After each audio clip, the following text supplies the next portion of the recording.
My husband and sister were laughing while my daughter lay dying. "Holly had a good run," he smirked. "We need that money for my son with your sister." I slapped him, then made one phone call that changed everything. "Hello everyone. Thank you for being here with me today. Before I begin my story, grab a warm cup of tea and get comfortable. I'd love to know what time of day you're watching this video. Please comment M for morning, A for afternoon, or E for evening. Now, let me take you into this story. The only sound in the world was the rhythmic, terrifying beep of the heart monitor. It was a mechanical countdown that felt like a bomb ticking inside my chest. My 8-year-old daughter, Holly, lay on the hospital bed, looking so small against the sterile white sheets. Her skin was translucent, her breathing shallow and aided by a tube that looked too large for her tiny face. I stood there, gripping the metal rail of the bed until my knuckles turned white, praying to a god I hadn't spoken to in years. The emergency room doctor, a man named Dr. Eris with tired eyes and a compassionate but firm demeanor, stood across from me. He held a clipboard like it was a shield. "Mrs. Harper, I need you to listen to me very carefully," Dr. Eris said, his voice cutting through the fog of my panic. "The CT scan confirms a severe subdural hematoma. The pressure inside Holly's skull is increasing rapidly. We need to perform a decompressive craniectomy immediately to relieve that pressure. If we don't operate within the next hour, the damage will be irreversible. Or worse." I felt the blood drain from my face, leaving me cold and dizzy. "Do it," I gasped, my voice sounding foreign to my own ears. "Please, doctor, just do whatever you have to do. Save my baby." "That's the problem, Mrs. Harper," he said, glancing over my shoulder at the man leaning against the wall, my husband, Grant. "We've been trying to process your admission, but your primary insurance policy has been flagged as inactive due to missed premiums. Because this is a specialized neurosurgical procedure involving an outside team, the hospital policy requires a 50% deposit up front for uninsured patients. We need $50,000, Meredith. We need it now." The floor seemed to tilt beneath my feet. Inactive? Missed premiums? That was impossible. I handled the household budget for years, but 6 months ago, Grant insisted on taking over the finances. He said I was working too hard, that he wanted to burden share. I spun around to face him. Grant was leaning against the peeling beige wall of the ER, scrolling through his phone with a detached expression, as if he were waiting for an oil change rather than his daughter's brain surgery. He was wearing his bespoke Italian suit, looking every bit the successful investment banker he pretended to be. "Grant!" I screamed, the sound raw and jagged. "Did you hear him? Put down the phone. Why is the insurance inactive? Give him the credit card. Pay the deposit. Now!" Grant didn't flinch. He slowly slid his phone into his pocket and looked at me with eyes that were terrifyingly empty. "We don't have it, Meredith," he said flatly. "What do you mean we don't have it?" I stepped closer, my hands shaking. "We have the savings account. We have the emergency fund. We have Holly's college fund. That's over $200,000, Grant. Just transfer it." He sighed, a sound of annoyance rather than grief. "The market turned, Meredith. I made some calls. Leveraged some positions. It's gone. The accounts are empty." My knees gave out. I would have hit the floor if I hadn't grabbed the back of a plastic chair. Empty? 10 years of my bonuses, my late nights, my sacrifices, gone?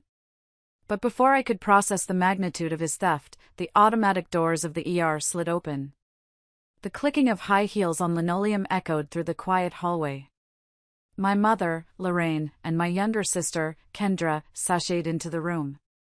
They looked like they were arriving at a gala. Lorraine was draped in a new mink coat that smelled of expensive perfume and cold air. Around her neck sat a diamond necklace so large and ostentatious it caught the fluorescent hospital lights and sent blinding sparkles dancing across the room, a necklace I had never seen before.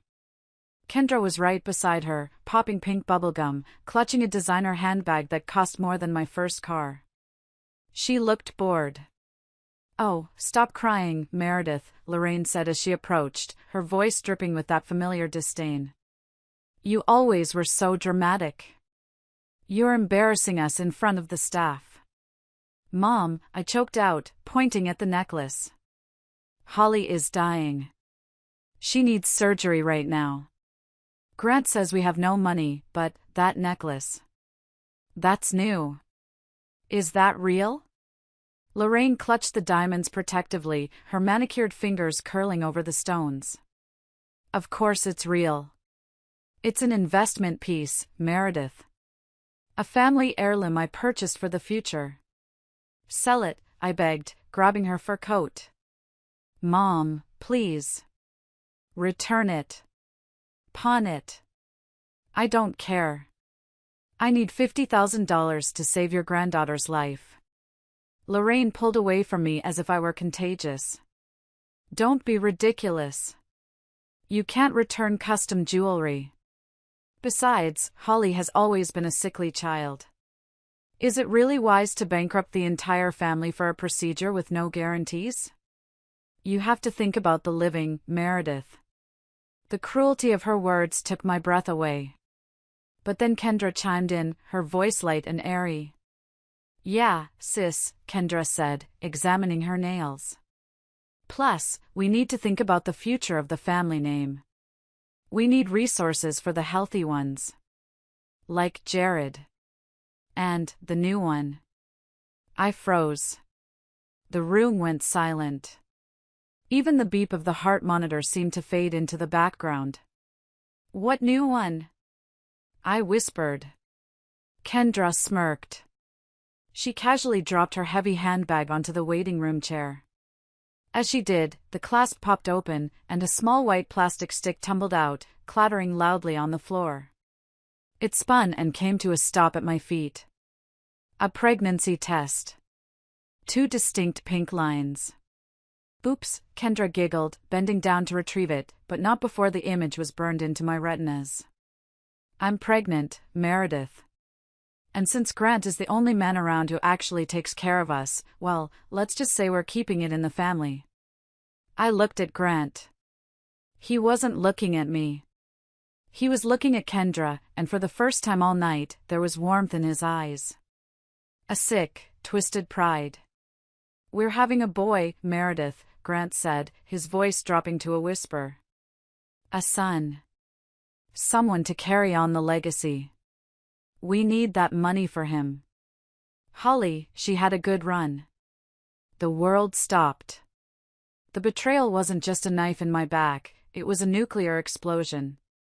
They weren't just neglecting my daughter, they were actively sacrificing her. They were letting my little girl die on a gurney to fund a life for my husband's illegitimate child with my own sister. The weeping mother died in that moment. The dutiful daughter turned to ash. Something cold and hard, like forged steel, took their place. I walked up to Grant. He opened his mouth, probably to spew more gaslighting nonsense, but I didn't let him. I pulled my hand back and swung with every ounce of rage, betrayal, and motherly instinct I possessed. Smack! The sound was like a gunshot in the quiet ER. Grant's head snapped back. He stumbled, clutching his cheek, eyes wide with shock. A red handprint bloomed instantly on his face. I turned to Lorraine and Kendra. They huddled together, mouths agape. "You monsters," I hissed, my voice low, trembling not with fear, but with the effort to keep from killing them with my bare hands. "You wear my stolen money around your neck while my daughter fights for breath? You carry my husband's bastard and laugh at my child's grave? Meredith!" Lorraine shrieked. "You are out of the will." I stepped closer, forcing them back against the wall. "Listen to me. I will find the money. I will sell my soul to the devil if I have to. But if my daughter doesn't make it, if she loses this fight because of your greed, I will not just divorce you. I will not just disown you. I will burn your entire world to the ground." I will leave you with nothing but the clothes on your backs and the rot in your souls. I turned my back on them, pulling out my phone. My fingers flew across the screen, dialing the one number I swore I'd never use. To understand why I didn't see the knife coming until it was buried in my spine, you have to understand the soil in which I grew up. In the garden of my mother's life, Kendra was the rose, and I was the gardener. I wasn't there to be admired, I was there to prune, water, and ensure the rose had enough light, even if it meant I stood in the shadow.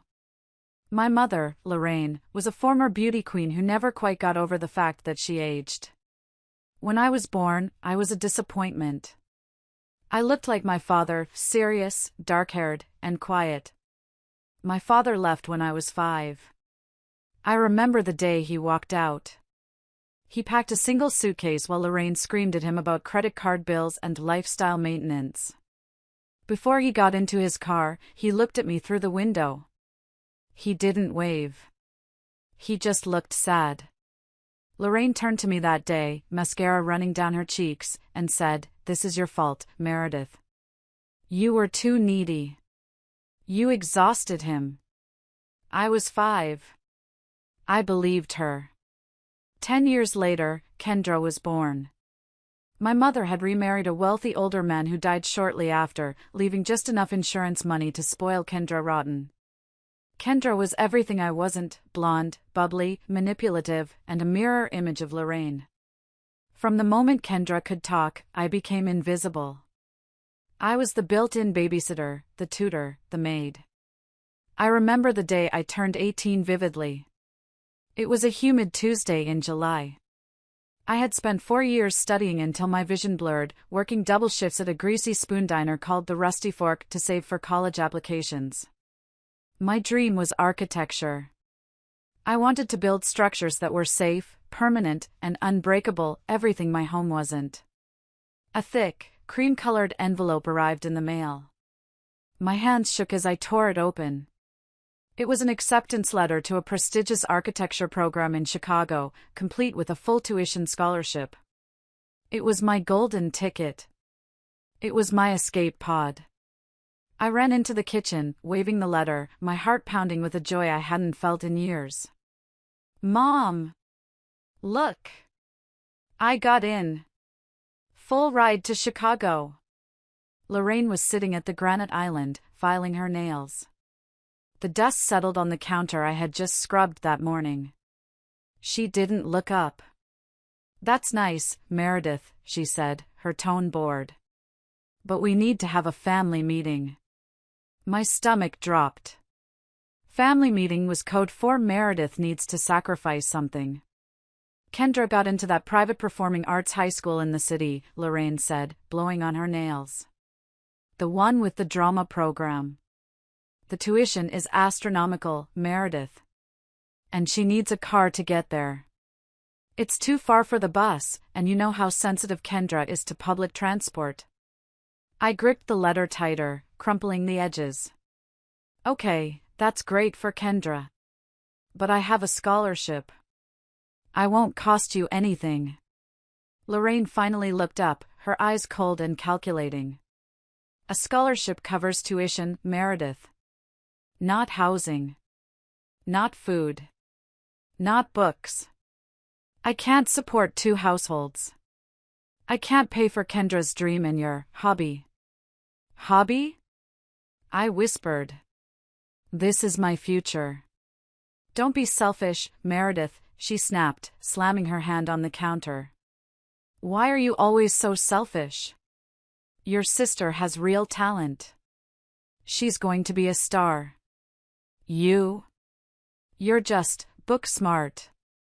You can go to the community college here. You can keep working at the diner and help pay for Kendra's car insurance." "But Mom, I have savings from the diner." "Those savings are family money," she yelled. "You live under my roof, you eat my food. That money belongs to the household pot. And right now, the pot needs to feed Kendra's future." She stood up and walked over to me, snatching the acceptance letter from my hand. She looked at it for a second, then tossed it into the trash can like it was junk mail. You are the big sister, Meredith. It is your duty to take care of us. If you leave, you're abandoning your family. Do you want to be just like your father? That was the kill shot. The fear of being like the man who abandoned me kept me tethered to them. So, I stayed. I fished the letter out of the trash later that night and cried over it, smoothing out the wrinkles, but I never sent the acceptance. I went to community college. I worked those double shifts. I bought Kendra a red convertible used, and she didn't even say thank you. She just complained that it wasn't a Mercedes. I learned to make myself small so there would be more room for them. I learned that love was transactional. I learned that my value was measured solely by what I could provide. I built a career in interior design not because I wanted to pick out curtains, but because it was the closest I could get to architecture without leaving town. I became successful. I started my own firm. And every time I landed a big client, Lorraine would pat my cheek and say, "Good job, Meredith. Now we can finally afford that vacation to Cabo." I didn't realize it then, but I was grooming myself to be the perfect victim. I was training myself to tolerate a husband who would treat me exactly the way my mother did. I met Grant when I was 28. He walked into my design firm wearing a suit that cost more than my rent, flashing a smile that seemed to promise safety. He introduced himself as a financial consultant for high-net-worth individuals. He said he needed his bachelor pad redesigned to look less like a frat house and more like a home. For a woman who had spent her life being treated like a utility appliance, Grant's attention was intoxicating. He didn't just look at me, he studied me.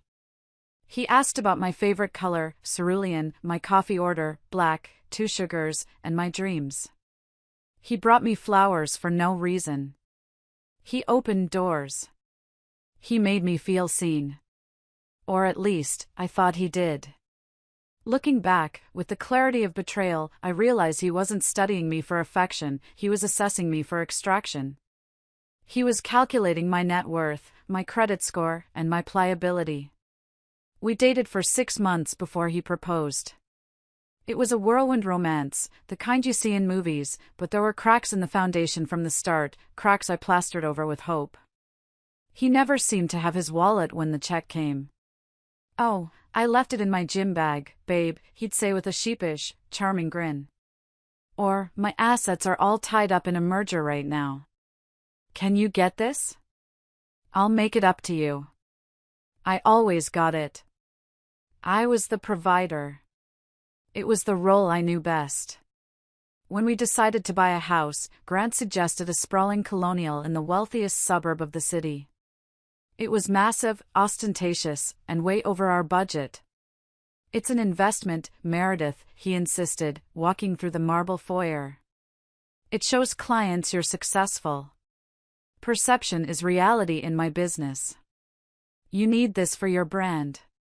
The down payment was astronomical. Grant claimed his money was in offshore accounts for tax purposes and couldn't be touched without a penalty. So, I did something I promised myself I'd never do. I dipped into the secret inheritance my grandmother had left me, the only money Lorraine hadn't managed to sniff out. I paid the entire down payment. I paid the closing costs. But the real gut punch came in the title office. We sat across from the lawyer, a gray-haired man who looked over his spectacles at us. He pushed the deed across the mahogany table. Grant picked up the pen immediately. "Since we're married, it's 50-50 joint tenancy, right, babe?" He smiled, that dazzling smile that made my knees weak. The lawyer paused. "Mrs. Harper, since you are providing 100% of the down payment, we usually recommend a tenancy in common agreement, protecting your initial investment in case of dissolution." Grant's face fell. He looked wounded. Hurt. "Oh. I see. You don't trust me. You think I'm going to leave you?" I panicked. I didn't want to be the selfish one again. I didn't want to ruin the fairy tale. "No, of course not," I said quickly, ignoring the lawyer's warning glance. "Put his name on it. We're partners. And just like that, I handed him half of my life savings. Then there was the wedding. It should have been my day, but Kendra made sure it was hers. She showed up wearing a dress that was pale champagne, basically white. It was tight, revealing, and inappropriate. During the reception, Grant spent more time dancing with Kendra than with me. Lorraine cooed from the sidelines, "Look how well they get along. Grant is such a good big brother." I remember watching them on the dance floor. Grant's hand was a little too low on Kendra's back. Kendra was whispering something in his ear, making him throw his head back and laugh, a laugh he never shared with me. A cold shiver went down my spine, a primal warning. But Grant walked over to me a moment later, kissed my forehead, and said, "You look beautiful, Mrs. Harper." I let the warning fade. I wanted the family. I wanted the illusion. I was building a castle on a swamp, and I was paying for every single brick, unaware that the termites were already eating the frame. The dynamic in my house shifted subtly at first, then violently, about 2 years ago. Kendra, true to form, had married a wealthy tech bro straight out of college, popped out a kid, Jared, and then gotten divorced just as fast because she couldn't stop spending his money on business ventures that were essentially pyramid schemes. She lost the house in the divorce. She had nowhere to go. Naturally, the phone call from Lorraine came within hours of the eviction notice. "Meredith," Lorraine's voice was shrill. "You have that big house with all those empty rooms. It's cruel to let your sister live in a cramped apartment with a child. She needs support. She needs family." I looked at Grant, expecting him to be the voice of reason. We had finally found a rhythm. Holly was 6, things were peaceful. But Grant's eyes lit up with a disturbing intensity. "Of course she should come here," he said, puffing out his chest like a benevolent king. "We have plenty of room. It's the right thing to do. Family helps family." So, Kendra, Lorraine, and Jared moved in. Yes, Lorraine too. She claimed she needed to help Kendra with the baby, but really, she just wanted to live in my luxury zip code rent-free. It wasn't a move-in, it was a hostile takeover. Within a week, the house I had designed, the sanctuary I had paid for, was unrecognizable. Boxes lined the hallways, creating an obstacle course. The smell of Kendra's cheap, cloying vanilla perfume permeated every room. I came home from work one Tuesday to find my home office door locked. This was my space, the room with the drafting table, the natural light, the place where I earned the money that paid the mortgage. I knocked. "Kendra? Why is this door locked?" The door swung open. Kendra was standing there in a ring light's glow, holding a makeup palette. Behind her, my drafting table, a vintage piece I had restored myself, was pushed into the corner, piled high with dirty laundry. My architectural blueprints were on the floor, being used as a mat for her tripod. "Shoo!" she hissed. "I'm filming a Get Ready With Me livestream. I need this room, Meredith. The lighting in the guest room makes me look orange." "You need this room?" I stammered, my blood boiling. "Kendra, this is my office. I work here."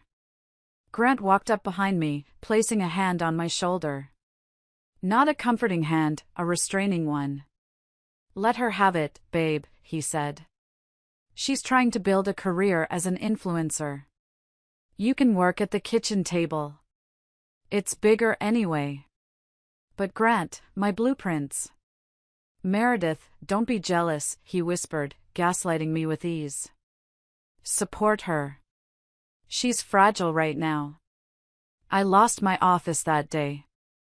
I became a nomad in my own home, hunching over my laptop at the kitchen island while Jared ran circles around me, screaming at his iPad.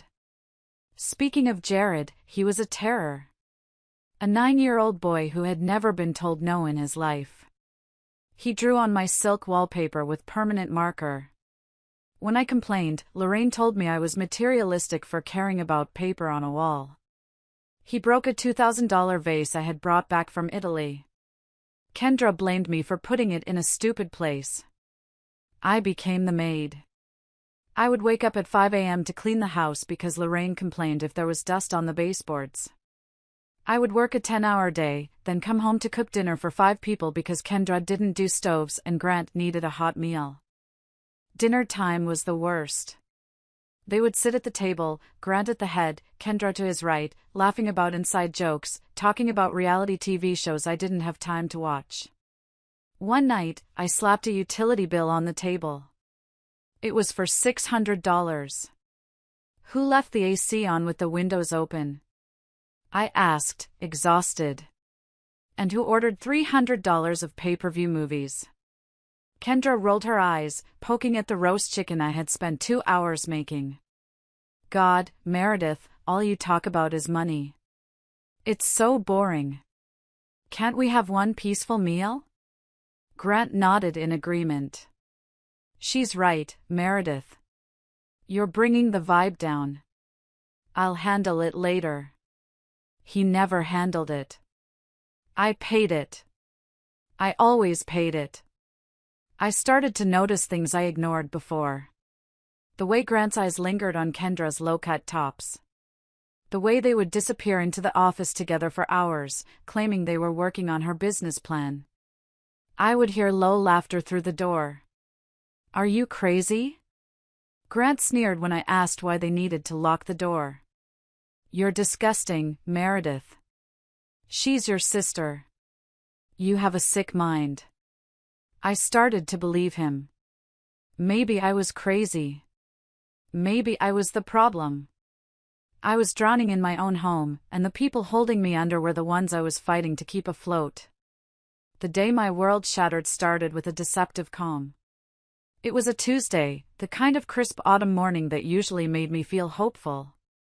I had a massive presentation scheduled for 10 a.m. with a luxury hotel chain, the biggest contract of my career. If I landed this, the commission would be enough to secure Holly's college fund entirely, and maybe, just maybe, enough to buy a small condo for just the two of us, a secret escape hatch I was beginning to dream about. I was in supermom mode. I woke up at 4:30 a.m., prepped meals for the parasites, ironed Grant's shirt, and got Holly ready for school. But Holly had a slight fever, just enough to keep her home but not enough to be alarming. Grant, I need you to watch Holly today, I said, rushing around the kitchen, packing my portfolio. The nanny called in sick. Just keep an eye on her. Make sure she rests. Keep Jared away from her, he plays too rough.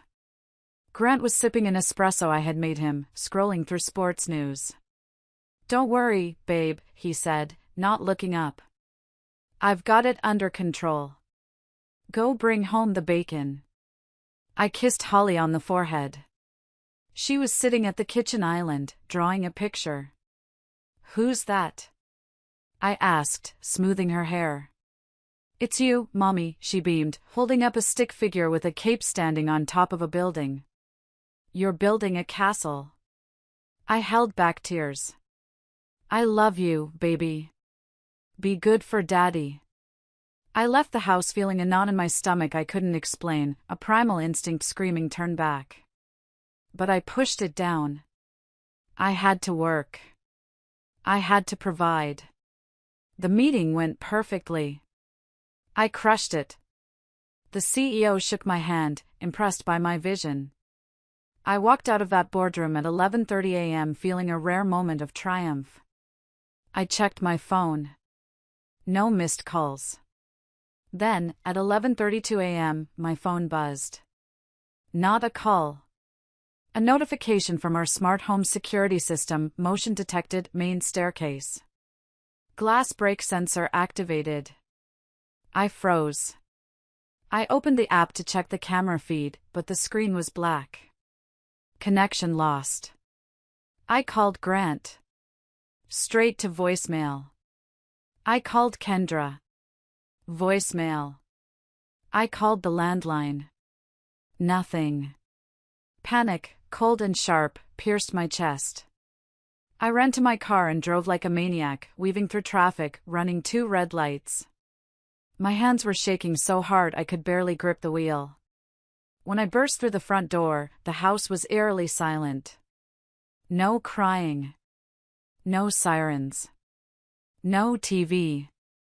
Just Grant, Kendra, and Lorraine standing in the foyer, arguing in hushed, frantic whispers. "Where is she?" I screamed, dropping my bag. "Where is Holly?" Grant stepped forward, blocking my view of the living room. He looked sweaty, his eyes darting around. "Meredith, calm down. She fell. She and Jared were playing on the stairs." I pushed past him with the strength of a linebacker. Holly was lying at the bottom of the grand curved staircase. She was curled in a ball, unmoving. Her favorite stuffed bunny was beside her, and her iPad, the one Jared always coveted, was smashed on the floor a few feet away. I fell to my knees beside her. "Holly? Baby? Mommy's here." She didn't answer. Her skin was clammy. A massive, purple bruise was forming on her temple, swelling visibly. Her breathing was shallow, uneven. "Why haven't you called 911? I shrieked, fumbling for my phone with trembling fingers. "Why is the ambulance not here?" "Wait, Meredith." Kendra grabbed my wrist, her nails digging into my skin. Her eyes were wide, but not with concern for Holly. With fear for herself. Jared didn't mean to push her. He just wanted the iPad. It was an accident. If you call the police or the ambulance, they'll ask questions. They might blame Jared. He's just a child. We can't have a record on him. I stared at her, my brain struggling to process the level of evil in front of me. You haven't called an ambulance because you're worried about Jared's record? My daughter is unconscious. We were just discussing the best way to handle it, Lorraine added smoothly, adjusting her pearls as if she were deciding on a dinner menu. We didn't want to cause a scene with the neighbors. Maybe we can just drive her ourselves? It looks like a little bump. She's probably just sleeping. Time. They had wasted precious time. Minutes that meant the difference between brain damage and recovery. They stood there debating liability while my daughter's brain was swelling against her skull. "Get away from me!" I screamed, a sound that tore my throat. I dialed 911. "My baby won't wake up." I yelled at the operator. "Send help. Now!" I stayed on the floor, cradling Holly's head, glaring at them. Grant tried to kneel beside me. "Meredith, Don't touch her," I hissed, baring my teeth like a wolf. "Don't you dare touch her. You chose your nephew over your daughter. You chose silence over her life." When the paramedics arrived, they were urgent. They intubated her right there on my Persian rug. As they loaded her onto the stretcher, one of the medics looked at me. "How long has she been down, ma'am?" I looked at Grant. He looked away. 20 minutes, I sobbed. Maybe 30. They didn't call. The medic's face hardened. He looked at Grant with pure disgust, then turned back to Holly. "Let's go." Code 3. As the ambulance doors closed, I knew. This wasn't an accident. This was a negligent homicide in slow motion. And the people responsible were the ones standing on my porch, looking worried about their reputation. Back in the hospital, after the slap, after I threatened to burn their world down, I didn't collapse. I wanted to. I wanted to curl into a ball and scream until my lungs burst. But adrenaline is a powerful anesthetic, and rage is a potent fuel. I walked to a quiet corner of the waiting room, near the vending machines that hummed with an irritating buzz. I sat down on the cold plastic chair and took a deep breath. I needed $50,000. Immediately. I pulled up my banking app again, just to be sure I hadn't hallucinated. Zero. Negative $40 in the checking account. Grant had drained everything. The savings, the checking, the emergency overdraft. Even Holly's college fund, a separate account I thought was secure, was empty. But money doesn't just vanish. You don't lose $200,000 on bad business in a month without a paper trail. I pulled out my laptop from my work bag. I always carried it. Grant was lazy with technology. He was the type of man who used the same password for everything, his birthday and his high school football jersey number, Grant 8212. He linked everything to our family cloud because he couldn't be bothered to manage storage. He thought I was too technologically challenged or too trusting to look. He was wrong. I wasn't challenged, I was loyal. And loyalty was dead. I logged into his cloud account. My hands were shaking, but my typing was steady. I went to the photos first. It was like opening a door to a parallel life. There they were. Not business trips to Chicago or Denver. Geotags in Cabo, Miami, Vegas. Photos of Grant and Kendra. Clinking champagne glasses in a jacuzzi. Kendra wearing a bikini I paid for. Grant wearing a Rolex I didn't know he owned. There was a video. I clicked play. It was dated 3 months ago. Grant was filming Kendra twirling in a hotel room suite. Who's the prettiest girl in the world? Grant's voice behind the camera. Me, obviously, Kendra giggled, falling onto the bed. When are you going to tell the dowdy designer to take a hike? Soon, baby. Once I cash out the company shares. We need to milk the cow a little longer. Milk the cow. That's what I was to him. Livestock. I felt bile rise in my throat, but I swallowed it down. I needed more. I needed financial proof. I checked his deleted emails. He hadn't emptied the trash. Amateur. There was an email chain with a shady offshore broker. Subject, liquidation. From Grant Harper. To Cayman Holdings. Liquidation of the joint savings is complete. Transfer the funds to the new LLC under KNG Ventures. Also, initiate the sale of the life insurance policy on my wife. I want to cash out the surrender value. He tried to cash out my life insurance. He was stripping me for parts. Then, I found a folder simply titled The Plan. Inside were Zillow listings for mansions in Beverly Hills. And a drafted document, a divorce settlement proposal that gave him full custody of Holly to avoid child support and possession of our house, citing my mental instability and workaholism as reasons. He was planning to gaslight me into an asylum and steal my daughter. The daughter he just let fall down the stairs. I took screenshots of everything. Every receipt, every text, every photo, every email. I uploaded them to a secure, encrypted server only I could access. I sent copies to a dummy email address I created right then and there. I looked up.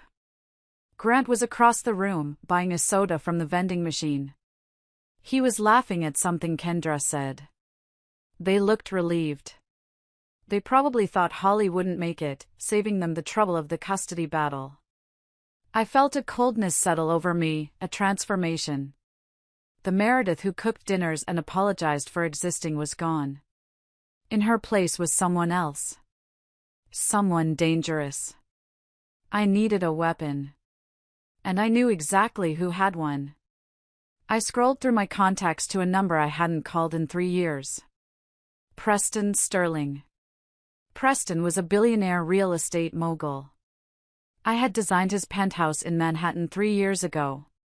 He was tough, demanding, and notoriously difficult to please. He made grown men cry in meetings. But we had bonded over a shared obsession with detail and quality. He had once told me, "Meredith, you're the only person in this city who isn't trying to scam me. You have integrity. That's rare. If you ever need a favor, call." It was 11:45 p.m. I hit dial. He answered on the second ring. "Meredith?" Is everything all right? His voice was deep, commanding, yet surprisingly alert for the hour. Preston, I said, my voice steady, stripped of all emotion. I need to borrow $50,000. Tonight. Within the hour. For my daughter's brain surgery. There was a pause. No questions about how are you. Just business. Send me the hospital wiring instructions. The money will be there in 5 minutes. Thank you, I whispered, a single tear finally escaping. I will pay you back. I promise. Every cent. I know you will, he said. But tell me, Meredith, why isn't your investment banker husband paying for this? I took a deep breath, watching Grant open his soda. Because he spent it on his mistress. My sister. And he's trying to steal my company. Silence on the other end. A dangerous, heavy silence. Then, a sound I didn't expect. A low, dark chuckle. Meredith, Preston said, his tone shifting from friend to shark. Do you want to just save your daughter, or do you want to gut him like a fish? I looked at Grant's smiling face. Both, I said. I want to destroy them all. Good, Preston said. Meet me tomorrow morning at the St. Regis. I have a plan. And Meredith? Bring the screenshots. I stayed at Holly's bedside all night after the surgery team took her. The deposit cleared instantly, thanks to Preston. The surgery took 6 agonizing hours. When Dr. Eris finally came out at 6 a.m., looking exhausted, and told me she was stable, I finally let out the breath I had been holding for 18 hours. She was in a medically induced coma to let her brain heal, but she was alive.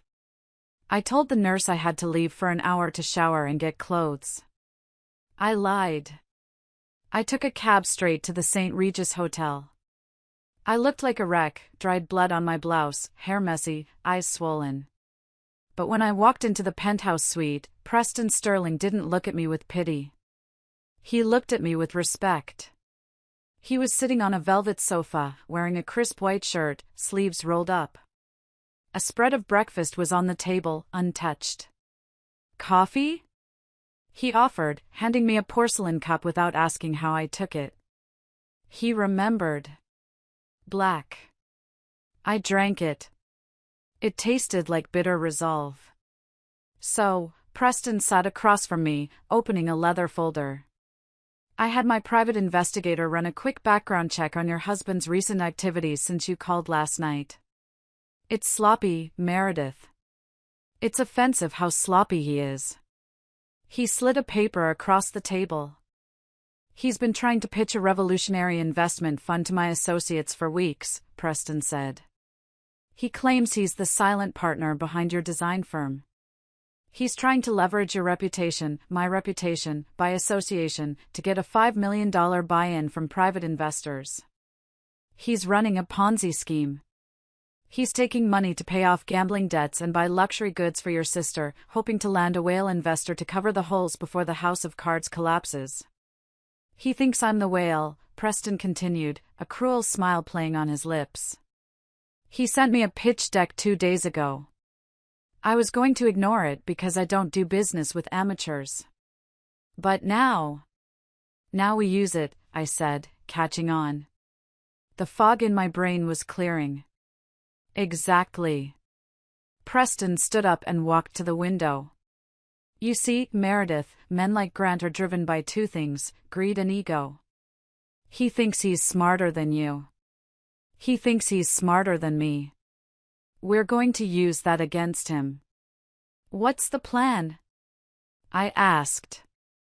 I'm going to express interest, Preston said. I'm going to call him. I'm going to tell him I love the proposal. I'm going to dangle a massive investment in front of him. A blue ocean opportunity. Exclusive. High return. But there's a catch. What catch? To enter this exclusive fund, the partner is required to show skin in the game. A substantial, good-faith capital injection to prove liquidity and commitment. I'm going to ask him for $500,000 cash within 48 hours. He doesn't have it, I said. He drained our accounts. He has assets, Preston corrected, turning to face me. Or rather, you do. The house. Your company shares. He will try to liquidate everything to get this money, thinking he's about to become a multi-millionaire. He will convince you to sign everything over. He thinks I'm stupid, I said, clenching my fists. He thinks I'm just a housewife who draws pretty pictures. Then play the part, Preston said, leaning forward, his eyes intense. Go back to him. Apologize for the slap. Be the submissive, scared wife who just wants her family back together. Tell him you talked to me and I liked his ideas. Let him think he's won. Let him think he's manipulating you into selling the house. And when he gets the money? I asked. He will transfer it to a holding company I control, Preston said. And once the money is there, I will freeze it. We will tie it up in litigation so complex his grandchildren won't be able to untangle it. He will be broke, homeless, and facing fraud charges when the other investors come looking for their money. It was dangerous. If I signed over the house and the company, and this went wrong, I would be homeless with a sick child. I looked at Preston. Why are you doing this? Why help me? Preston's face softened for a fraction of a second. Because 3 years ago, when I was going through my divorce and everyone was trying to rip me off, you returned a $10,000 overpayment on the invoicing. You didn't have to. You did it because it was right. Integrity is currency, Meredith. And right now, you're the richest woman I know. Let's bankrupt this bastard. I took a deep breath. Okay. Let's skin him alive. Legally speaking, Preston winked. I walked back into the hospital cafeteria with a performance prepared. I had washed my face, fixed my hair, and put on a mask of fragile exhaustion. Grant, Kendra, and Lorraine were sitting at a corner table, eating greasy burgers and laughing. The sight of them, fed, rested, and happy while Holly lay in a coma upstairs, made my stomach churn. But I shoved the rage down into the pit of my stomach. I needed to be an actress. I approached the table. They stopped talking immediately. Grant looked at me with wariness. Grant, I said, keeping my head down, my voice trembling just enough. I'm sorry. About last night. Grant blinked, surprised. Then, predictably, he puffed up like a rooster sensing weakness. Well, it was completely unacceptable, Meredith, he said, wiping ketchup from his mouth. You humiliated me. You humiliated your mother. You acted like a crazy person. I know, I sniffled, forcing a tear. I was just so scared about money. About Holly. But I fixed it. What do you mean you fixed it? Lorraine asked, narrowing her eyes. I called an old client last night, I whispered. He lent me the deposit. Grant's eyes narrowed. Which client? Preston Sterling, I said the name softly, like it was a prayer. Grant choked on his burger. He coughed violently, his face turning red. Preston Sterling? The billionaire? You talked to him? Personally? Yes, I nodded. He asked how you were doing. He mentioned he saw your proposal deck. The air in the room changed instantly. It crackled with sudden, intense greed. Grant exchanged a look with Kendra, a look that screamed jackpot. Lorraine sat up straighter. He said that? Grant stood up, ignoring his half-eaten food. He saw my proposal? What did he say? Did he like it? He said he was intrigued, I lied, weaving the web tighter. He said he's been looking for a partner with your vision. He's flying out to Dubai in 3 days for a summit, and he wants to close deals before he leaves. Grant was pacing now, energized, his earlier fatigue vanished. This is it. This is the big break. If I get in with Sterling, we are set for life. We're talking 10 million a year, easy. We're talking private jets, Meredith. 10 million? Kendra squealed, grabbing Grant's arm. Grant, baby, that's... She stopped herself, realizing she slipped up. That's great for the family. But Grant, I said, playing the worried, clueless wife. He mentioned something about a buy-in? A capital injection? Yes. Yes, of course. Grant waved his hand dismissively. You have to spend money to make money, Meredith. It's standard. But we don't have money, I said, my voice rising in fake panic. You said the accounts are empty. If he asks for money, we can't give it to him. We'll lose the chance. Grant stopped pacing. He looked at me, then at Lorraine, then at the imaginary millions floating above his head. I could see the gears turning. He was calculating how much he could squeeze out of me. We have equity, Meredith, he said slowly, walking over to me and placing his hands on my shoulders. We have the house. We have your company shares. No, I gasped, pulling away. Grant, the house is all we have. It's Holly's home. If we lose it, we won't lose it. He shook me slightly, his grip painful. Listen to me. This is a sure thing. Sterling is the real deal. You said it yourself, he lent you the money. He trusts us. We just need to mortgage the house, cash out the company equity, and put it into the deal. In a week, I'll have tripled it. I'll buy the house back cash. I'll buy you a bigger house. A better house. He looked into my eyes, lying through his teeth with the ease of a sociopath.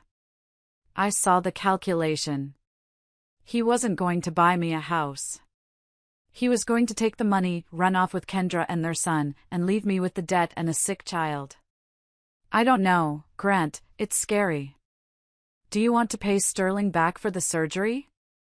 He pressed, using my daughter as leverage. Do you want to secure Holly's future? Do you want to be a good mother, or do you want to let fear ruin us? Trust me, Meredith. I'm the man of the house. I know business. Let me take care of this. Lorraine chimed in. Meredith, don't be an obstacle to your husband's success. For once, do the right thing. I looked at them. The 3 people who were supposed to love me, circling like vultures. Okay, Grant, I whispered, looking down to hide the cold, hard glint in my eyes. I trust you. Let's do it. A shark smile spread across Grant's face. He kissed my forehead, and it made my skin crawl. Good girl, he said. I'll call the bank. We sign the papers tomorrow. I walked away toward the elevator, hiding the smirk that threatened to break through my mask. He had taken the bait. He had swallowed the hook, line, and sinker. Now, I just had to wait to reel him in and gut him. The trap was set, but before Grant could empty his pockets into my investment, I needed to drain him of his last drop of liquid cash and, more importantly, his dignity. The next morning, I walked into the kitchen where Lorraine was complaining about the quality of the coffee beans. I put on my best anxious but trying to please face. Mom, Grant, I said, wringing my hands. I was thinking, if we are going to meet Preston Sterling's associates to sign the deal, we need to look the part. You know how these billionaires are. They smell fear and they smell poverty. Lorraine perked up immediately. You're right, Meredith. Finally, you're making sense. I can't meet a billionaire wearing last season's earrings. It would be disrespectful to the family brand. Grant nodded, adjusting his tie. Image is everything. We need to project wealth to attract wealth. Great, I said, suppressing a smile.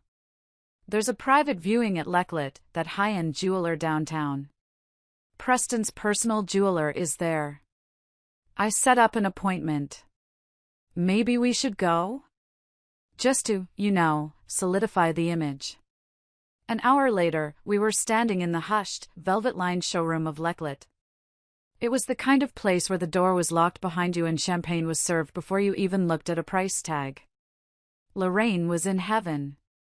She swept through the store like a queen, pointing at diamonds with her manicured talons. I need something that says matriarch, she announced to the store manager, a man named Henri. Henri was actually a close contact of Preston's, briefed on exactly how to handle this client. He gave me a barely perceptible nod. Of course, madam, Henri purred. Perhaps this emerald choker? It is a favorite of the Duchess of York. $80,000. Lorraine gasped in delight. Oh, it brings out my eyes. Grant, look. Grant was sweating. I could see the moisture beading on his forehead. He knew his accounts were running on fumes, relying on credit lines he had already stretched thin. But Kendra was there, too, hanging on his arm, whispering in his ear. Get it for her, Grant, Kendra cooed. And look at this tennis bracelet for me. It's only $20,000. Think about the commission you're going to get next week. Grant swallowed hard. He looked at me.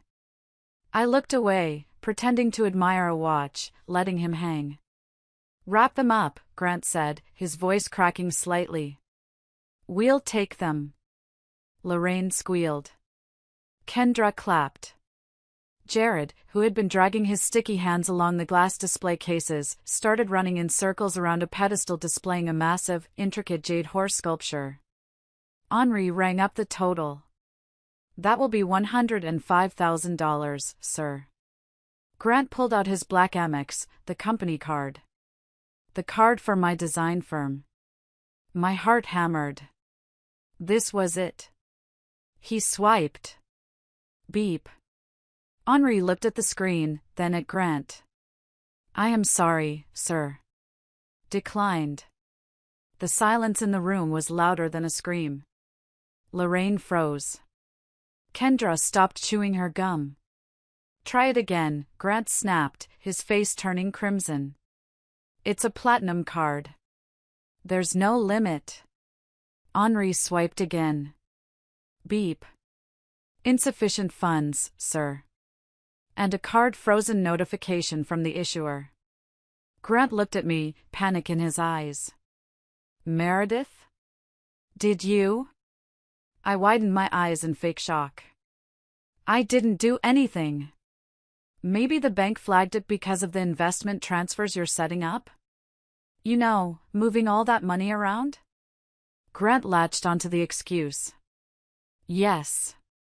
Yes, that must be it.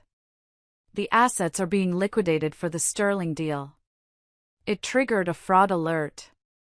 Stupid banks. Lorraine looked furious. Well, fix it, Grant. I am not leaving without this necklace. It is already on my neck. While Grant was frantically calling the bank, who I knew wouldn't help him because I had reported the card stolen an hour ago, chaos erupted. Jared, bored with the tension, decided to play superhero. He jumped off a velvet ottoman, arms outstretched, screaming, I'm Superman. He crashed directly into the pedestal. It happened in slow motion. The pedestal tipped. The jade horse, a masterpiece Henri had told me was on loan from a museum, slid off its velvet mount. Crash. The sound of shattering jade was sickening. Green shards exploded across the marble floor. Jared started screaming immediately, not in pain, but in shock. Kendra rushed to him. My baby! Did you hurt yourself? Henri stepped over the debris, his face a mask of icy rage. He looked at the shattered sculpture, then at Grant. That sculpture was valued at $50,000, Henri said, his voice deadly calm. And you just destroyed it. It was an accident. Kendra yelled. You shouldn't have put it there. It's a safety hazard. Madam, this is a jewelry store, not a playground, Henri snapped. You are liable. Grant was still holding his phone, the bank on hold. He looked from the declined card machine to the pile of broken jade. He looked like a man drowning. I stepped forward. Oh my God. Grant, we have to pay for this. We can't have a lawsuit right before the sterling deal. It would ruin the background check. Grant looked at me, desperate. I can't, the card. I turned to Henri. Sir, my husband is expecting a massive liquidity event in 48 hours. Can he sign a promissory note? A personal liability agreement? He will pay for the damages and the jewelry. We just need 2 days. Henri pretended to consider it. He looked at Grant's expensive suit, then at the terrified look in his eyes. Fine, Henri said. But I will need a confession of judgment signed right now. If the funds are not wired within 48 hours, I will file criminal charges for destruction of property and theft of services. Grant signed. He signed with a shaking hand, sweating through his shirt. He signed away money he didn't have, to cover a debt he couldn't pay, to buy jewelry for women who didn't love him. As we walked out of the store, Lorraine clutching her necklace, Kendra dragging a crying Jared, I looked back at Henri. He gave me a wink. Grant was now $50,000 deeper in the hole, and terrified of the police. He was desperate. And a desperate man will sign anything. The atmosphere in our house that night was thick enough to choke on. The humiliation at the jewelry store had stripped away Grant's arrogance, leaving behind a raw, frantic desperation. He was like a cornered animal, and I was holding the only open door. The next morning, I sat at the dining room table with a stack of documents. These weren't just any papers, they were legal masterpieces drafted by Preston's team of sharks. Grant came downstairs, looking like he hadn't slept. His eyes were bloodshot. We have to do this today, Meredith, he said, pouring himself a whiskey instead of coffee. It was 9 a.m. I have to get that money to Sterling. The jeweler called. He said if the wire doesn't hit by tomorrow, he's calling the cops. I can't go to jail, Meredith. I can't. I looked at him, feigning sympathy. I know, Grant. I want to help. I really do. I pushed the papers toward him. This is the liquidation agreement, I said softly. It authorizes the immediate sale of the house to a private cash buyer, one of Preston's contacts who can close in 24 hours. And this is the transfer of your 40% equity in the design firm to me. Grant paused, his hand hovering over the pen. Wait. Why am I transferring my shares to you? I thought we were cashing them out. I took a deep breath, delivering the lie I had rehearsed in the mirror. Because, Grant, the bank won't release the equity cash loan if your name is on the shares. Your credit score took a hit because of the credit card decline yesterday. The underwriter flagged you as high risk. Grant bristled. High risk? Me? I'm the CEO. I know, babe, I said, reaching out to touch his hand. But the system is stupid. If you transfer the shares to me, just temporarily, I can pull the equity out under my name. My credit is clean. Then, once we get the sterling payout next week, I'll transfer them back. It's just a formality. A loophole. He hesitated. He looked at the paper. It was an irrevocable transfer of stock. It stripped him of all ownership in the company I had built. If he signed this, he was an employee.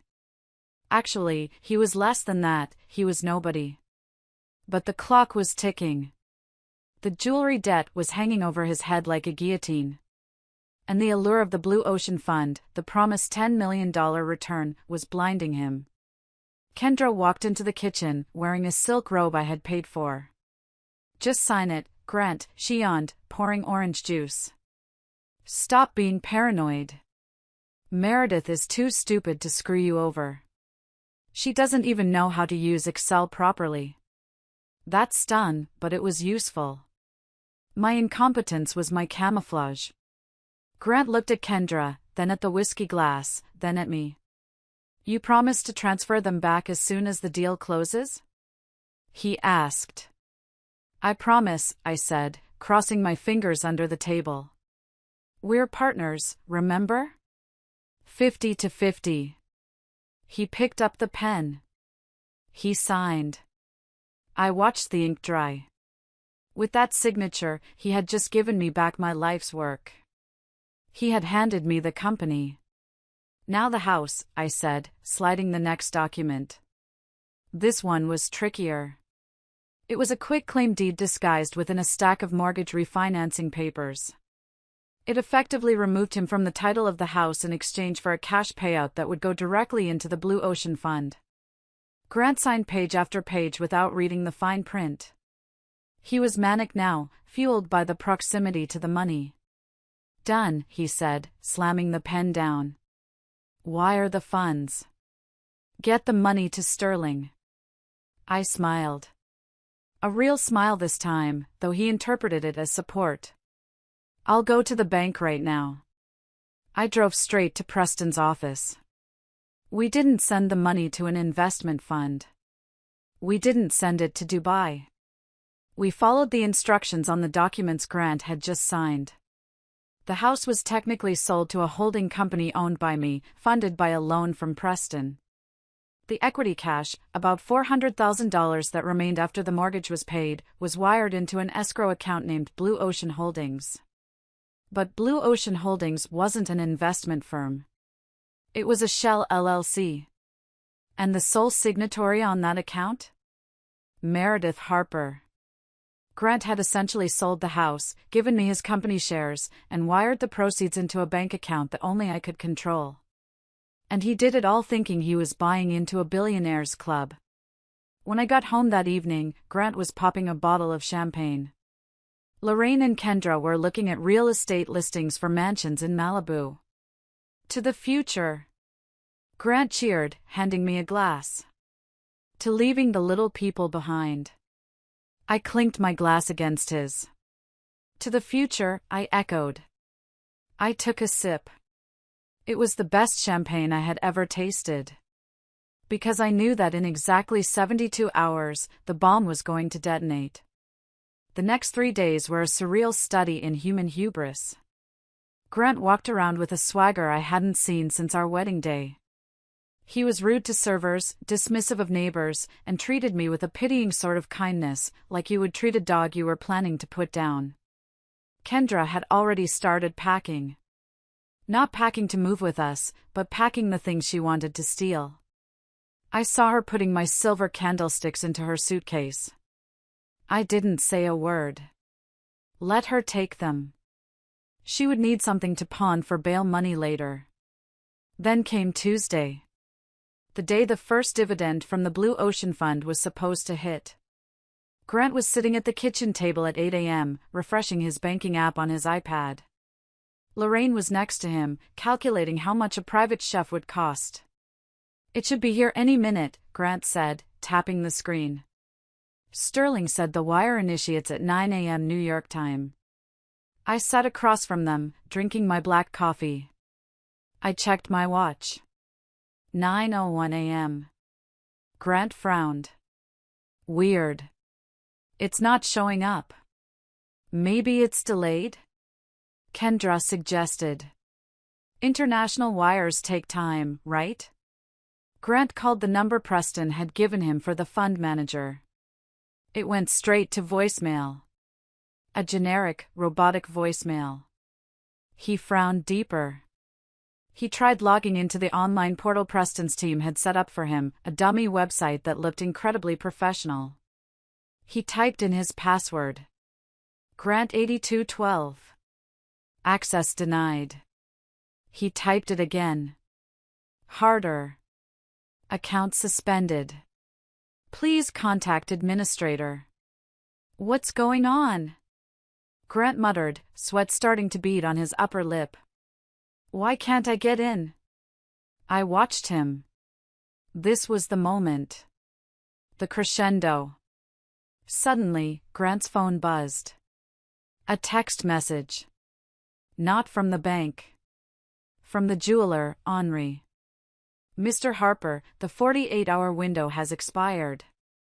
The wire for the damages has not been received. I am filing the police report and the confession of judgment with the court in 1 hour. Expect a visit from the sheriff. Grant turned pale. He looked at me. Meredith, call Sterling. Call him right now. The money hasn't hit, and the jeweler is threatening jail. I pulled out my phone. I didn't call Preston. I opened my email and pretended to read a notification. Oh my God, I whispered, covering my mouth. What? What is it? Lorraine shrieked. I looked up, tears of fake panic welling in my eyes. Grant. I just got an email from the SEC. The SEC? Grant stood up, knocking his chair over. It says Blue Ocean Holdings has been flagged for a massive Ponzi scheme investigation. All assets are frozen. The principals have fled the country. The silence that followed was absolute. It was the silence of a tomb. No, Grant whispered. No, no, no. That's impossible. Sterling is a billionaire. He's legitimate. Read it. I shoved the phone at him. I had forged the email myself the night before. Grant read the text, his hands shaking so hard he almost dropped the phone. Federal seized asset notice, indefinite freeze, investigation pending. It's gone, Grant croaked. The money. The house equity. The company shares. It's all gone? Lorraine stood up, clutching her chest. What do you mean gone? What about my necklace? What about the mansion? It's gone, Mother. Grant screamed, throwing the iPad across the room. It smashed against the wall, shattering just like his dreams. We've been scammed. It's all gone. We have nothing. Kendra looked at Grant with pure venom. You idiot. You told me this was a sure thing. You promised me millions. I trusted him. Grant yelled back, pointing at the phone. I trusted Meredith's client. This is your fault, Meredith. You introduced us. I stood up slowly. My voice was calm. Cold. My fault? I asked. You're the financial genius, Grant. You're the one who leveraged the house. You're the one who signed over the company. You're the one who stole my daughter's surgery money to play big shot. And now? Now you're broke. Actually, Grant said, a wild look in his eyes. Not totally broke. We still have the house. We can take out a second mortgage. We can. No, Grant, I interrupted. You sold the house. Remember? You signed the deed 3 days ago. The new owners, well, they want you out. Grant looked at me, his face turning a shade of purple I had never seen before. Who are the new owners? I checked my watch. 9:15 a.m. Right on cue, the doorbell rang. I walked to the door and opened it. 2 uniformed police officers stood there. Behind them was a man in a suit, a process server. Grant Harper? The officer asked, stepping into the foyer. Grant stumbled into the hallway, looking like a ghost. Why, yes. We have a warrant for your arrest regarding grand larceny and destruction of property at Leclet Jewelers. And we have an eviction notice for the occupants of this residence. Eviction? Lorraine screeched. This is my house. Not anymore, the process server said, handing Grant a thick stack of papers. The property is now owned by Phoenix Rising LLC. You have 24 hours to vacate.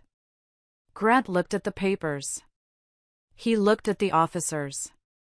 Then he looked at me. Meredith, do something. Tell them. Fix this. I leaned against the doorframe, crossing my arms. I can't fix this, Grant. I'm just a stupid housewife who doesn't know how to use Excel. Remember? The realization hit him. He looked into my eyes and saw the abyss. He saw the trap. But it was too late. The officers grabbed his arms. Grant Harper, you have the right to remain silent. As they dragged him out, screaming about lawyers and mistakes, I turned to Kendra and Lorraine. They were huddled in the corner, terrified. Get packing, I said. You have 24 hours. And don't take the silverware. I counted it. The house was quieter with Grant in a holding cell, but the stench of betrayal still lingered in the form of my sister and mother. They were frantically packing, throwing clothes into garbage bags, arguing over whose fault this was. But I wasn't done. Grant was down, but Kendra? Kendra needed a special kind of lesson.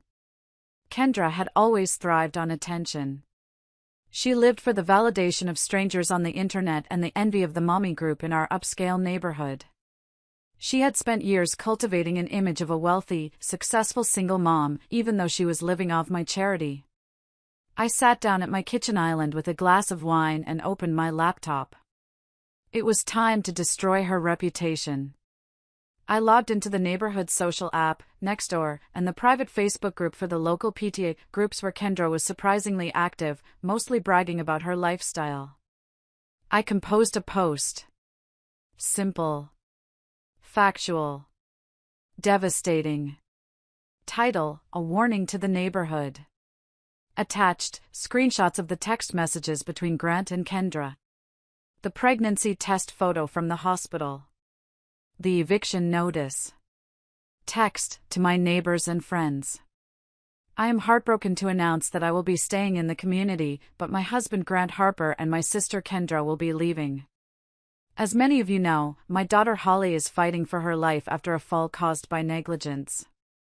While I was at the hospital, I discovered that my husband and sister have been having an affair for 2 years and are expecting a child together. They drained our accounts, including Holly's medical fund, to finance their life. Grant has been arrested for fraud.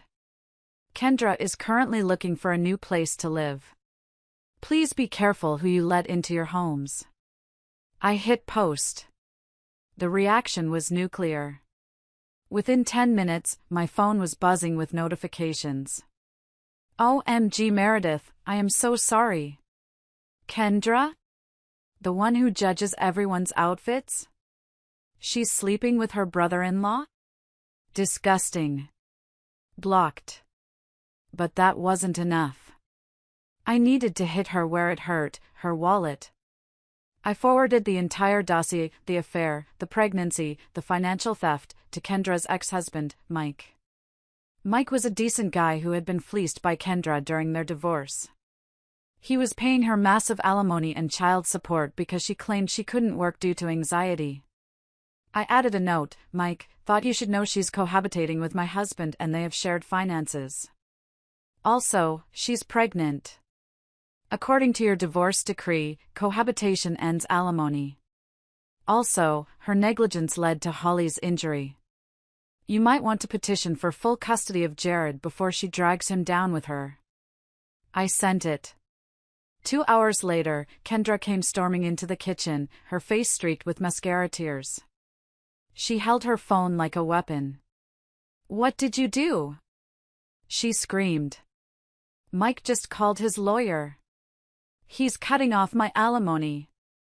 He's filing for emergency custody of Jared. He says I'm an unfit mother. I took a sip of wine. Are you fit, Kendra? You watched my daughter fall down the stairs and worried about your son's record instead of her brain. You posted it online. She shrieked. My Instagram comments are flooded. People are calling me a homewrecker. I'm losing followers by the second. I have brand deals, Meredith. They're canceling me. I shrugged. Cancellation is a bitch, isn't it? Maybe you should have thought about that before you slept with my husband in my bed. She lunged at me. Actually lunged. But I didn't flinch. I just held up my phone. I'm recording, Kendra. Assaulting me right now will violate your probation for that DUI you tried to hide last year. Go ahead. Make my day. She froze. Her hands curled into claws, shaking. She looked at me with pure hatred, but beneath it, I saw fear. She realized, for the first time in her life, that I wasn't the doormat anymore. I was the wall she was crashing into. I have nowhere to go. She sobbed, switching tactics to manipulation. I'm pregnant. You can't kick a pregnant woman out on the street. I stood up and walked over to her. I leaned in close. You're not my sister anymore, Kendra. You're just the woman who stole my husband and tried to kill my daughter. The shelter downtown opens at 6 p.m. I'd suggest you get in line. She collapsed onto the floor, wailing. It was the sound of a spoiled child realizing the candy store had burned down. And I felt absolutely nothing. With Grant in jail and Kendra sobbing in her room, there was one loose end left. The matriarch. The enabler. Lorraine. Lorraine was in the master bedroom, my master bedroom, packing her designer clothes into Louis Vuitton trunks. She was muttering to herself, cursing Grant for being useless and me for being vindictive. She still didn't understand. She thought this was just a financial setback.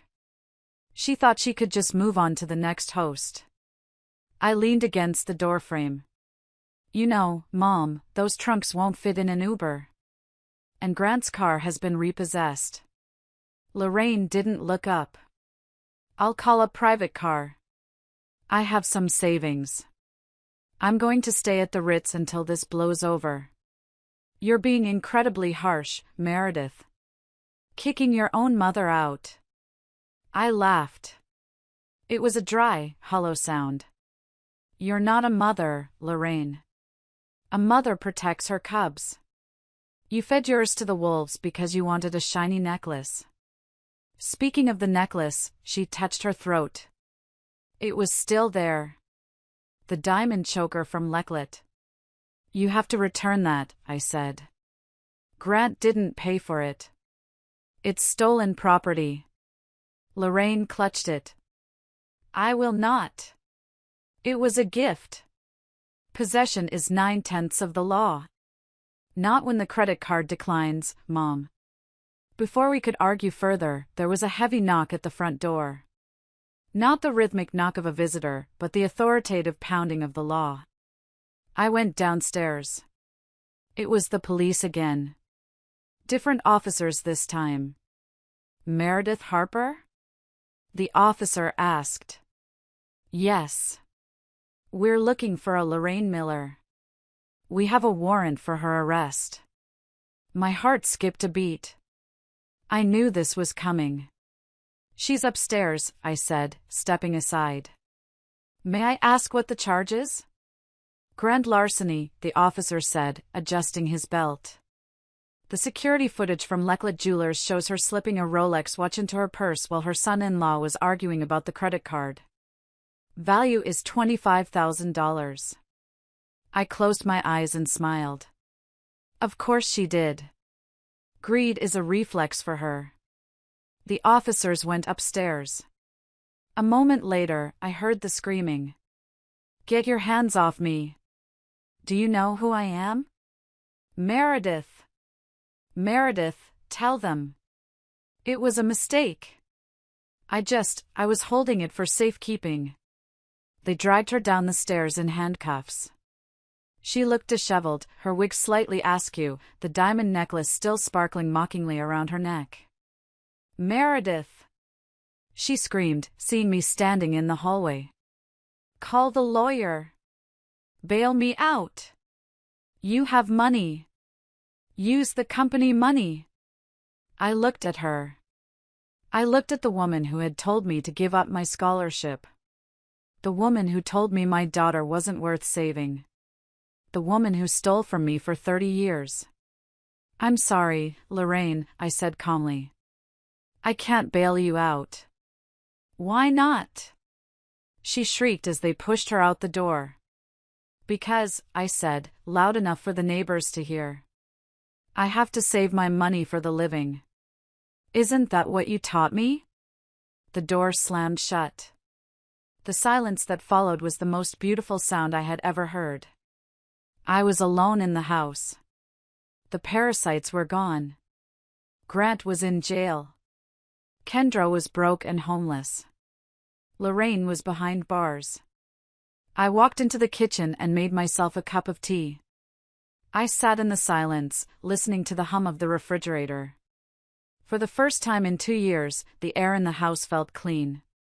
But I wasn't done. The final act was yet to come. Grant would make bail. Preston warned me that his lawyer was slippery. He would come for the company. He would come for the last thing he thought he could control. I needed to be ready for the boardroom. 2 days later, Grant managed to make bail. I knew he would. He probably called in favors from his shady gambling buddies or pawned his watch. But he was out. And I knew exactly where he would go. Not to the house. He knew the locks were changed and the eviction notice was real. No, he would go to the only place he thought he still had power. My design firm. Harper and Company.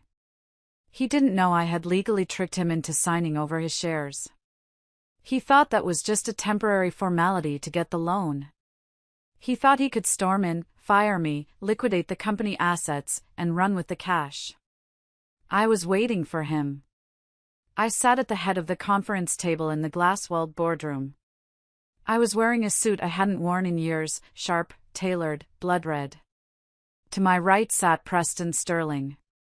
To my left, my corporate attorney, a woman named Sarah who had eyes like a hawk.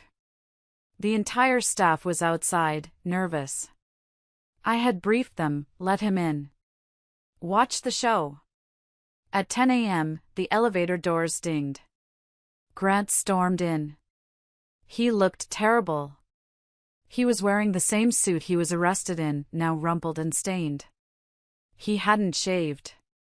He looked like a madman. "Where is she?" he roared, marching past the reception desk. "Meredith!" He burst into the boardroom.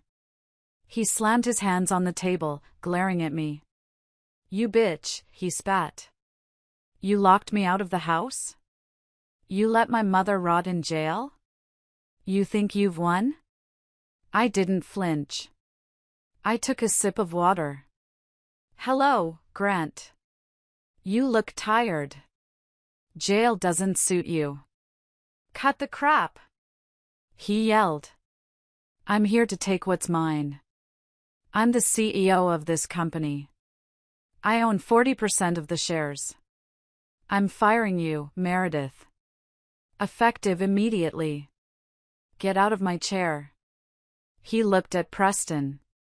"And you, Sterling. You scammed me. You and your fake investment fund. I'm going to sue you for every penny." Preston leaned back, looking bored.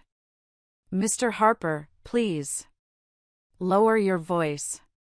You're disturbing the peace." Grant laughed, a manic sound. "Disturbing the peace? I'm going to burn this place down." "Sarah!" He pointed at the lawyer. "Draw up the liquidation papers. We're selling the firm. I need cash today." Sarah adjusted her glasses. She didn't look at Grant. She looked at me. "Grant," I said calmly. "You can't liquidate the company. Watch me. I'm the majority shareholder when combined with my mother's proxy." "No, you're not," I said. "You're not a shareholder at all." Grant paused. "What are you talking about?" "I signed those transfer papers temporarily. You promised to transfer them back. I promised? I raised an eyebrow. I don't recall that being in writing. Sarah, is there a buyback clause in the share transfer agreement Mr. Harper signed? Sarah opened a file folder. No, Ms. Harper. The document is an irrevocable transfer of all Class A equity units from Grant Harper to Meredith Harper. It was a gift. There are no conditions attached. Grant's face went white. No. No! That's fraud. You tricked me. Tricked you? I stood up. You signed it, Grant. You were so desperate to get money for your Blue Ocean investment that you didn't even read what you were signing. You sold your birthright for a bowl of soup that didn't even exist. Grant lunged for the papers in Sarah's hand, but Preston stood up. Preston was 6'2" and built like a linebacker. He blocked Grant's path effortlessly. Sit down, Grant, Preston growled. Before I throw you out the window. Grant collapsed into a chair. He looked defeated. But then, a spark of malice returned to his eyes. Fine, he sneered. Take the company. It's worthless anyway without my connections. But you forgot one thing, Meredith. The money. The cash from the house sale. The $400,000. I wired that to Blue Ocean Holdings. If that fund is a scam, then the money is gone for you too. You're just as broke as I am. He started laughing. I burned it all down. If I can't have it, nobody can. I smiled. A slow, genuine smile. Oh, Grant. You really didn't do your due diligence, did you? What? He stopped laughing. Blue Ocean Holdings isn't a scam, I said. Well, not exactly. I nodded at Sarah. She pulled out another document and slid it across the table to Grant. Grant looked at it. It was the Articles of Incorporation for Blue Ocean Holdings LLC. Grant read the line at the bottom. Sole member and manager, Meredith Harper. His eyes bulged. He looked up at me, his mouth opening and closing like a fish. You, he whispered. You own Blue Ocean? I leaned over the table. Yes, Grant. You didn't wire the money to a Ponzi scheme. You wired it to me. You sold my house, and you deposited the check directly into my private bank account. Thank you for the donation. It will cover Holly's recovery beautifully. Grant stared at me. The realization hit him like a physical blow. He hadn't been scammed by a stranger. He had been outplayed by the wife he thought was stupid. You set me up, he choked out. I didn't set you up, Grant. I just gave you enough rope. You're the one who tied the noose. The boardroom was silent, save for the hum of the air conditioning and Grant's ragged breathing. He stared at the document in front of him, the paper trembling in his hands. The reality of his situation was settling in. He wasn't just broke, he had legally gifted me everything he tried to steal. He looked up at me, and for the first time, I saw true fear. Not the panic of getting caught, but the terror of total defeat. But Grant wasn't done. He was a narcissist, and narcissists never go down without trying to destroy the mirror.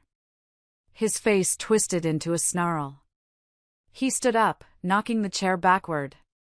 You think you're so smart, Meredith? He shouted, spit flying.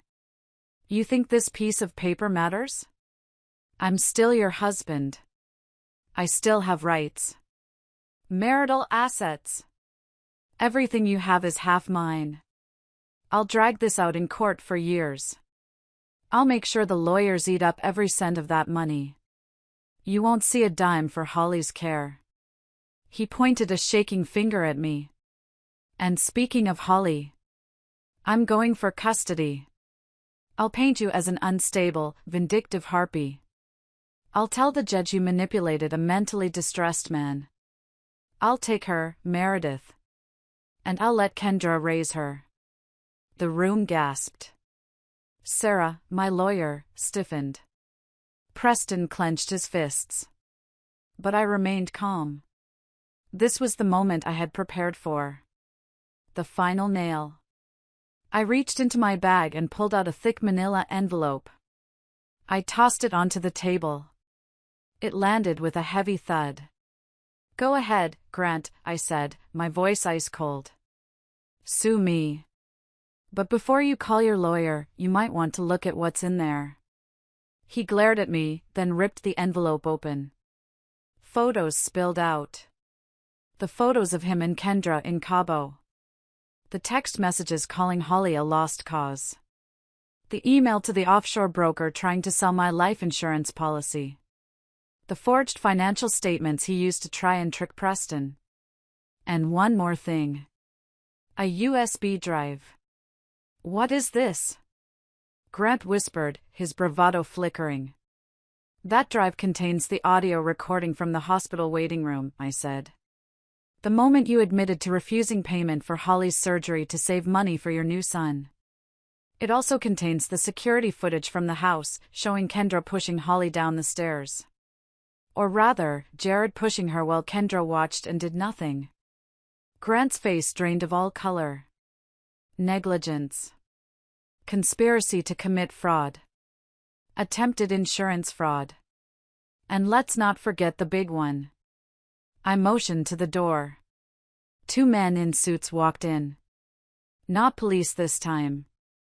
FBI. Grant Harper? Agent Miller asked. We have a warrant for your arrest for wire fraud and money laundering. We've been tracking your offshore activities for months. Your recent transfer to the Blue Ocean account triggered our sensors. We thought it was a laundering scheme, but it turns out, your wife helped us catch you in the act. Grant looked at the agents, then back at me. You called the feds? He squeaked. I didn't have to, I said. Preston did. When you sent him that fraudulent pitch deck, he was legally obligated to report it. You tried to scam a billionaire, Grant. Did you really think he wouldn't check your math? The agents moved in, pulling Grant's hands behind his back. The click of the handcuffs was the most satisfying sound in the world. Meredith! Grant screamed, struggling. Baby, please. I'm sorry. It was a mistake. I love you. Tell them to stop. We can work this out. I walked around the table and stood right in front of him. I looked into the eyes of the man I had wasted 10 years on. You don't love me, Grant. You love what I provided. And now, the service has been terminated. They dragged him toward the door. As he passed the glass wall, the entire staff of my company stood up and watched. He was humiliated. Utterly, completely destroyed. Before the door closed, I looked at the camera, at you, my friends who have listened to this nightmare. I took a deep breath. My hands were finally steady. Grant is going to prison. My company is safe. My daughter's future is secured. But I know this feeling, the feeling of being gaslit, used, and discarded. I know many of you are sitting there right now, feeling the same way. If you are still here, if you've walked this dark path with me to the light, I need you to do one thing. Like this video and comment the number 1 below. Let me know that justice still matters. Let me know that we, as women, are stronger than the parasites who try to drain us. Your one tells me that I did the right thing. It tells me that you are with me. Please, comment 1 now, and let's finish this story together. The days following Grant's arrest were a blur of legal motions and media frenzies. The story of the Ponzi husband broke on the local news, and suddenly, everyone who had turned a blind eye to Grant's behavior came out of the woodwork to claim they always knew something was off. But the real tragedy, and the final satisfaction, came in the form of Kendra. 3 days after Grant was taken into federal custody, I was at the hospital sitting with Holly. She was awake now, weak but responsive. The doctors were optimistic. The swelling had gone down, and she recognized me. "Hi, Mommy," she had whispered that morning. It was the best conversation of my life. I walked out to the hallway to get a coffee, and there she was. Kendra. She looked unrecognizable. The designer clothes were gone, replaced by a stained tracksuit. Her hair was greasy. She looked 10 years older. She was sitting on the floor of the hospital corridor, hugging her knees. When she saw me, she scrambled up. "Meredith," she croaked. Her voice was hoarse. I stopped. I didn't say anything. I just looked at her. "Meredith, please," she begged, reaching out a hand but pulling it back when she saw my expression. "I have nowhere to go." Mike took Jared. He got an emergency order. He won't let me see my son. "Good," I said. "Jared deserves a stable home. And Grant, he's gone. The Fed seized everything in his name. I'm broke, Meredith. I haven't eaten in 2 days. And the baby." She touched her stomach. I think something is wrong. I'm cramping. I'm scared. Please, Meredith. You're my sister. Help me. Just a few $100s. A hotel room. Anything. I looked at the woman who had laughed when my daughter fell. The woman who had planned to move into my house and raise her child with my money while Holly rotted in a state facility. I felt a flicker of pity. It was human nature. But then I looked through the glass window of the ICU. I saw Holly's bandaged head. I opened my purse. Kendra's eyes lit up with hope. I pulled out a card. It wasn't a credit card. It was a business card for a social worker at the local women's shelter. "Go here," I said, handing it to her. "They have medical staff. They can check the baby. And they can help you get a job." Kendra stared at the card. You're not giving me money?" "No," I said. "Money is what ruined you, Kendra. You've never worked a day in your life. You've leeched off Mom, off Mike, off Grant, off me. It's time to grow up." "Meredith!" she screamed, throwing the card on the floor. "You heartless bitch. I'm carrying your niece or nephew." I stepped over the card. "I hope you are. And I hope, for that child's sake, you learn how to be a mother before it's born. Because if you treat that baby the way you treated Holly, I will call CPS myself." I turned and walked back into Holly's room. I closed the door. Through the glass, I saw Kendra stand there for a moment, screaming at the air, before security came and escorted her out. It wasn't a happy ending for her. But it was the ending she wrote for herself. Grant was facing 20 years. Kendra was on the street. Lorraine was awaiting trial for grand larceny. And me? I was sitting in a plastic chair, holding my daughter's hand, and for the first time in my life, I felt completely, terrifyingly free. 1 year later. The ocean breeze was warm against my face as I stood on the balcony. Not the balcony of the ostentatious mansion Grant had forced us to buy, but the balcony of a beautiful, sun-drenched beach house in Santa Barbara. I had bought it with the proceeds from the Blue Ocean Fund, my own money, recovered and repurposed. Holly ran past me, laughing, chasing a golden retriever puppy we had named Lucky. "Careful, sweetie," I called out. "I'm okay, Mom," she yelled back. She was running. No limp. No lasting damage. The scar on her temple was hidden under her hair, a battle wound she was proud of. Life had changed in ways I couldn't have imagined. The design firm was thriving. Without Grant draining the accounts, we had expanded. I hired Sarah, my shark lawyer, as in-house counsel. We were untouchable. Grant was 6 months into a 15-year sentence. He sent me letters at first, angry ones, then begging ones. I burned them unopened. Kendra, well, I heard through the grapevine she had moved to Nevada. She lost custody of the baby she was carrying to the state due to substance issues. It was tragic, but it wasn't my tragedy to fix anymore. I turned around as the glass door slid open. Preston walked out, holding 2 glasses of iced tea. He looked different out of a suit. Relaxed. Happy. Thinking about the past? He asked, handing me a glass. I smiled, taking it. No. Thinking about the future. Preston leaned against the railing next to me. We hadn't rushed into anything. We spent months just being friends, partners in rebuilding my life. But lately, the lines were blurring in the best way possible. You know, Preston said, looking at the ocean. I have a new project coming up in Italy. A villa restoration. I need a lead architect. Someone with vision. Someone I trust. I looked at him. Italy? Holly would love the gelato, he added, smiling.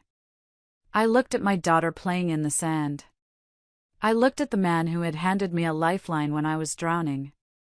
I think I'm ready for a new project, I said softly. He reached out and took my hand. No contracts this time, Meredith. Just us. Just us, I agreed. The sun was setting, painting the sky in shades of violet and gold. It was messy, chaotic, and beautiful. Just like my life. I had walked through the fire, and I hadn't just survived. I had been forged. I want to leave you with this. When I look back at the woman I was in that hospital waiting room, the woman begging her husband for money that was rightfully hers, I almost don't recognize her. She was small. She was scared. She believed that love meant sacrifice, even if it meant sacrificing her own soul. We are taught, as women, to be the fixers. To be the peacemakers. To smooth over the cracks in our families with our own bodies so no one else trips.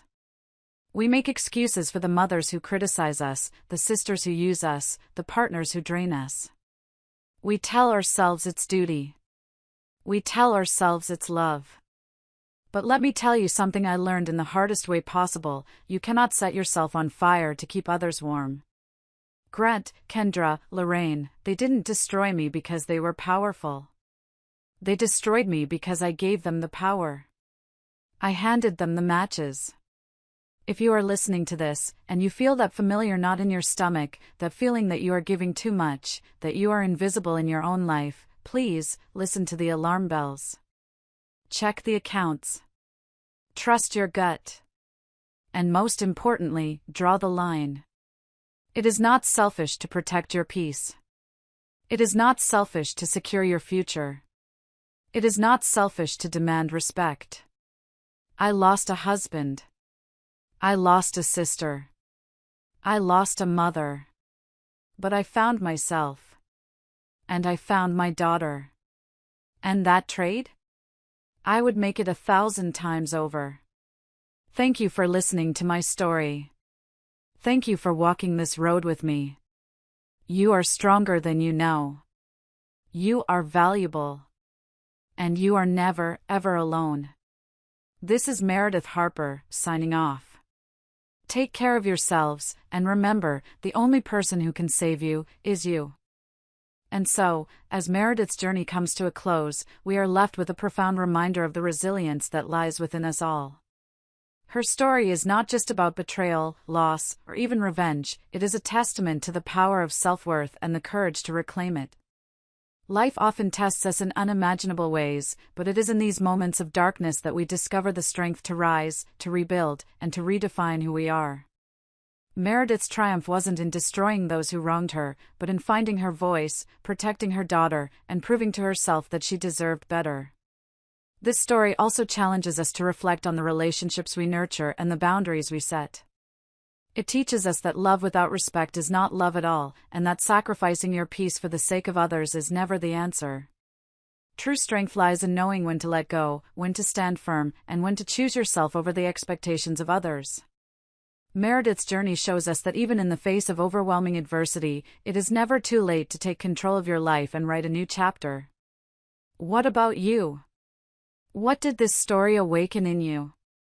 If you found value in this lesson of resilience and self-discovery, share your thoughts below or simply comment good to let others know that strength and hope always prevail. Together, let's honor the power of perseverance and the courage to choose ourselves.